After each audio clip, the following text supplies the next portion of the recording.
അവന്തിക എന്നെ ഒന്ന് സഹായിച്ചേ പറ്റൂ. എന്തു പറ്റി ശിശിര? അവന്തികയ്ക്ക് പരിചയമുള്ള പാലിയേറ്റീവ് കെയർ സെന്റർ ഏതെങ്കിലും അറിയോ? ഉണ്ടല്ലോ, എന്താ കാര്യം? രാജീവേട്ടൻ ഈ വീട്ടിൽ ഇങ്ങനെ കിടന്ന ഒരു ഇമ്പ്രൂവ്മെന്റ് ഉണ്ടാവുമെന്ന് എനിക്ക് തോന്നുന്നില്ല. അവന്തിക അന്നിവിടെ വന്നപ്പോ ഒരു ബെറ്റർ ട്രീറ്റ്മെന്റിനുള്ള ഹെൽപ്പ് ചെയ്തു തരാമെന്ന് എന്നോട് പറഞ്ഞിരുന്നില്ലേ? രാജീവേട്ടനെ ഏതെങ്കിലും ഒരു പാലിയേറ്റീവ് കെയർ സെന്ററിലേക്ക് ഷിഫ്റ്റ് ചെയ്താലോന്ന് ഞാൻ ആലോചിക്കുന്നത്. വളരെ വേഗത്തിൽ തന്നെ നീ തീരുമാനത്തിലേക്ക് എത്തി അല്ലേ? ഞാൻ ഒരുപാട് ആലോചിച്ചു. ഇതല്ലാതെ വേറെ ഒരു വഴിയുമില്ല. അങ്ങനൊരു സ്ഥലമാവുമ്പോ രോഗികളെ പരിചരിച്ച ശീലമുള്ള നഴ്സുമാരൊക്കെ ഉണ്ടാവും.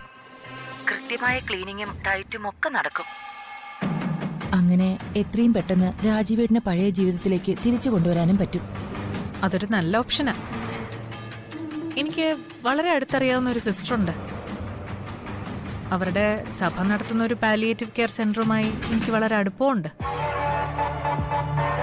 രാജീവിന് വേണ്ടി എനിക്കത് അറേഞ്ച് ചെയ്ത് തരാവുന്നതേ ഉള്ളൂ. പക്ഷേ ഈ ഒരു അവസ്ഥയില് അങ്ങോട്ട് ഷിഫ്റ്റ് ചെയ്യാൻ പറ്റുമോ എന്നുള്ളതാ സംശയം. അതൊക്കെ ഞാൻ മാനേജ് ചെയ്തോളാം. ഏതെങ്കിലും ഒരു ആംബുലൻസിൽ നമുക്ക് ഷിഫ്റ്റ് ചെയ്യാം. അവന്തിക ഒന്ന് റെഡിയാക്കി തന്നാ മതി, ബാക്കി ഞാൻ ഏറ്റു. എന്നാ പിന്നെ കാര്യങ്ങൾ ഈസിയാ. ശിശിര അതിനുള്ള അറേഞ്ച്മെന്റ്സ് ചെയ്തോളൂ. എല്ലാം ശരിയായി കഴിഞ്ഞ ഡീറ്റെയിൽസ് ഞാൻ അറിയിക്കാം. Thank you Avanthika. ഫോൺ വെക്കല്ലേ, എനിക്കൊരു കാര്യം പറയാനുണ്ട്. എന്താ അവന്തികേ? അവിടെ ഒരാളോട് എന്റെ പേര് പറയാൻ പാടില്ല. ഇല്ല, ഞാൻ എവിടെയും പറയില്ല. എനിക്ക് വേറൊരു പ്രധാനപ്പെട്ട കാര്യം കൂടി നിന്നോട് പറയാനുണ്ട്. പറയൂ. ഞാൻ പറയാൻ പോകുന്നത് വളരെ പ്രധാനപ്പെട്ട ഒരു കാര്യമാണ്. അതിന്റെ ശരിയും തെറ്റും നല്ലവണ്ണം ആലോചിച്ചിട്ട് മാത്രം നീ ഒരു തീരുമാനത്തിലെത്തിയാൽ മതി. രാജീവിനെ നിന്റെ ജീവിതത്തിൽ നിന്ന് ഒഴിവാക്കുന്നതാണ് നല്ലത്. അയാളെക്കുറിച്ച് ഞാൻ അന്വേഷിച്ചപ്പോൾ കിട്ടിയ റിപ്പോർട്ട് വളരെ മോശാ. രാജീവിന് വേറൊരു ഭാര്യ ഉണ്ടെന്നാ കേട്ടെ.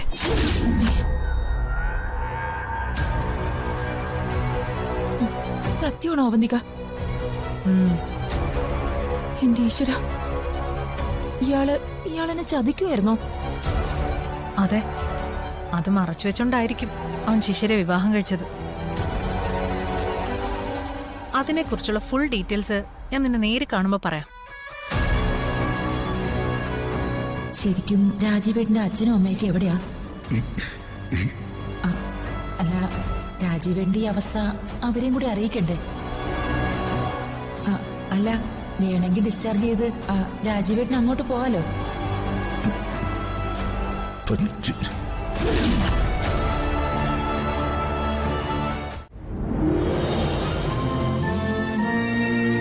രാജീവേ, ഗുളിക കഴിക്കാം.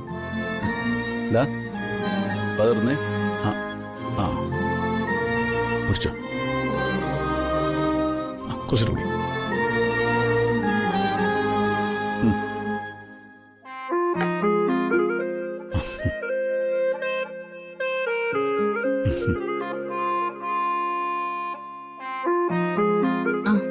മരുന്ന് കൊടുത്തോ? ഇപ്പൊ കൊടുത്തേ ഉള്ളൂ. എടോ, നമുക്ക് ഈ ബെഡ്ഷീറ്റൊക്കെ ഒന്ന് മാറ്റിയാലോ? ഇത് മാറ്റിയേക്കാം. ഞാൻ വേറെ എടുത്തോണ്ടാ.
എടോ, താനിങ്ങനെ ഡിസപ്പോയിന്റഡ് ആവേണ്ട കാര്യമൊന്നുമില്ല. ആത്മവിശ്വാസം കൈവടിയാതിരുന്നാ മതി. ഈ അവസ്ഥയില് മരുന്നും ശുശ്രൂഷയും മാത്രം പോരാ.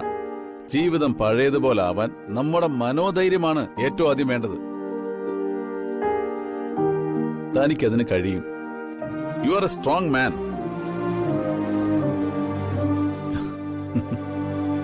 തിരിച്ചു വരൂടോ.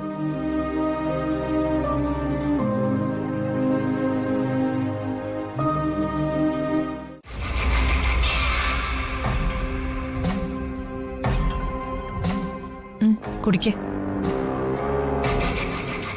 എന്റെ കൈകൊണ്ട് നിനക്ക് എന്തേലും തന്നിട്ട് എത്ര നാളായി?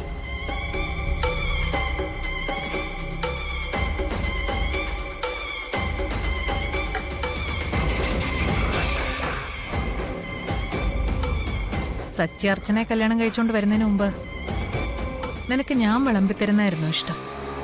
ഓർക്കുന്നുണ്ടോ നീ അതൊക്കെ?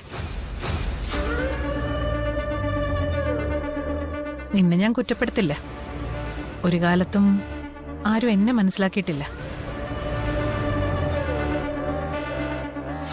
സന്ദീപിനറിയോ, നന്ദേട്ടൻ എനിക്കൊരു കുഞ്ഞിനെങ്കിലും തന്നിരുന്നെങ്കിൽ ഞാൻ ഇന്നും നെല്ലിശ്ശേരി കുടുംബത്തിലെ മരുമകളായിട്ട് അവിടെ തന്നെ ഉണ്ടാവുമായിരുന്നു.